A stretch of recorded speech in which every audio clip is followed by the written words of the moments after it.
Welcome to our channel KSK math zone. ఈ విద్యా సంవత్సరంలో రాబోయే కొత్త టెక్స్ట్ బుక్స్ ఆధారంగా ఈ వీడియో తయారు చేయబడింది. పూర్తిగా చూడండి. ఇది 6వ తరగతికి సంబంధించిన ప్రైమ్ నంబర్స్ అనే ఒక పాఠ్యాంశానికి సంబంధించిన వీడియో. దానికోసం ముందుగా మనకి ఫ్యాక్టర్స్ అంటే ఏమిటి, అదేవిధంగా మల్టిపుల్స్ అంటే ఏమిటి తెలుసుకోవాలి. ఒకసారి ఫ్యాక్టర్స్ అంటే ఏమిటో చూద్దామా. A factor divides its exactly without leaving a remainder. ఎటువంటి శేషము లేకుండా భాగించబడే ఏ సంఖ్య అయితే ఉంటుందో అది ఇచ్చిన సంఖ్య యొక్క ఫ్యాక్టర్ అవుతుంది. ఇచ్చిన సంఖ్య ఫ్యాక్టర్ అవుతుందో కాదో తెలుసుకోవడానికి మనకు డివిజిబిలిటీ రూల్స్ కూడా తెలిసి ఉండాలి. అవన్నీ గత క్లాసులో మనం నేర్చుకున్నవే. ఇక్కడ చూద్దాం. 12 యొక్క ఫ్యాక్టర్స్ ఏంటో చూద్దామా. 12 అంటే చూడండి, 1 × 12, 2 × 6, 3 × 4. సో ఇవన్నీ కూడా ఫ్యాక్టర్స్ అవుతాయి. అలాగే ఇక్కడ 36 చూడండి, 1, 2, 3, 4, 6 అండ్ 12, 18, 36 ఇవన్నీ కూడా 36 యొక్క ఫ్యాక్టర్స్. అదేవిధంగా 72కు చూడండి, ఇవన్నీ కూడా 72 యొక్క ఫ్యాక్టర్స్. స్టూడెంట్స్, ఇక్కడ ఒక యాక్టివిటీ చెక్ చేద్దాం. ఇక్కడ ఇచ్చిన 4 నెంబర్స్ చూడండి, వాటికి ఫ్యాక్టర్స్ ఏంటంటో చెక్ చేద్దాం. 60, 45, 81 and 90. So 60 factors, 45 factors, 81 factors and 90 ఫ్యాక్టర్స్ను ఒకసారి వీడియో పాజ్లో పెట్టి అబ్జర్వ్ చేయండి. యాక్టివిటీ 2, 24, 36 and 50 అనే నెంబర్స్ ఇచ్చారు. వీటిలో which number has the most factors? Yes, 36కు ఎక్కువ ఫ్యాక్టర్స్ ఉన్నాయి. అదేవిధంగా ఇక్కడ కూడా చూడండి, 40, 60 and 81 వేటికి ఎక్కువ ఫ్యాక్టర్స్ ఉన్నాయో చెప్పగలరా? Very good. ఒక ఫుట్బాల్ టోర్నమెంట్లో 24 మంది ప్లేయర్స్ మొత్తంగా ఉన్నారు. ప్రతి టీంకు 5 నుండి 15 మంది ప్లేయర్స్ వచ్చే విధంగా ప్రతి టీంలోనూ కూడా ఎంతమంది సభ్యులను మనం ఉంచవచ్చు? ప్రతి టీంలోనూ కూడా 5 నుండి 15 లోపు ఉండాలి కాబట్టి అది 6 అవ్వచ్చు, 8 అవ్వచ్చు, 12 అవ్వచ్చు. సో ఇవన్నీ కూడా 24 యొక్క factors.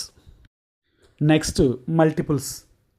A multiple is a number is the result that you get when you multiply the number by any whole number.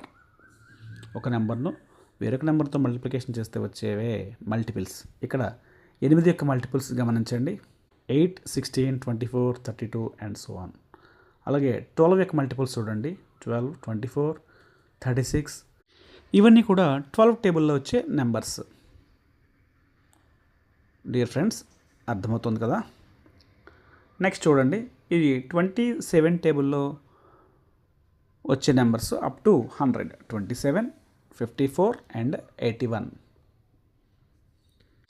ఇక్కడ ఇవ్వబడిన నెంబర్స్ యొక్క ఫస్ట్ 5 మల్టిపుల్స్ ఏమిటో చెప్పగలరా?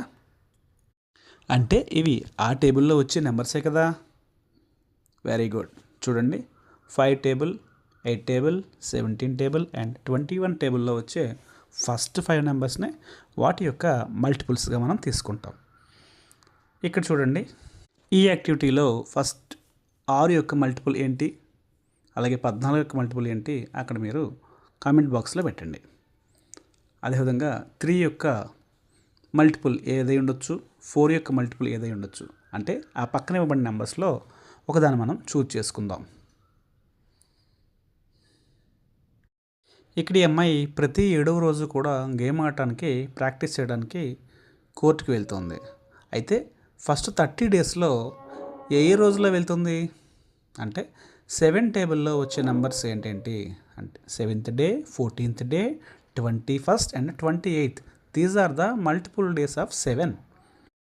నెక్స్ట్ యాక్టివిటీ చూద్దామా. ఇక్కడ ఇవ్వబడిన నెంబర్స్కు ఏవైనా 3 ఫ్యాక్టర్స్ అండ్ 3 మల్టిపుల్స్ రాయండి. అవి రాసి రివ్యూ పండి తర్వాత మీ స్కూల్లో మీ మ్యాథ్స్ టీచర్కి చూపించండి. చూడండి, 12 ఫ్యాక్టర్స్ అండ్ మల్టిపుల్స్, అదేవిధంగా 20 ఫ్యాక్టర్స్. ఇవి ఇచ్చినవి కాకుండా వేరే ఏమైనా ఉంటాయా ఆలోచించండి. అవి కూడా మన కామెంట్ బాక్స్లో పెట్టండి, మీ మ్యాథ్స్ సార్కి చూపించండి. ఇక్కడ అదేవిధంగా 18 ఫ్యాక్టర్స్ అండ్ మల్టిపుల్స్. ఇవే ఉన్నాయా, ఇంకా ఏమైనా వేరే ఉన్నాయా కూడా ఆలోచించండి. ఓకేనా డియర్ ఫ్రెండ్స్? ఈ వీడియో నచ్చితే లైక్ చేయండి, కామెంట్ చేయండి, మీ ఫ్రెండ్స్ అందరికీ కూడా షేర్ చేయండి, మర్చిపోకండి.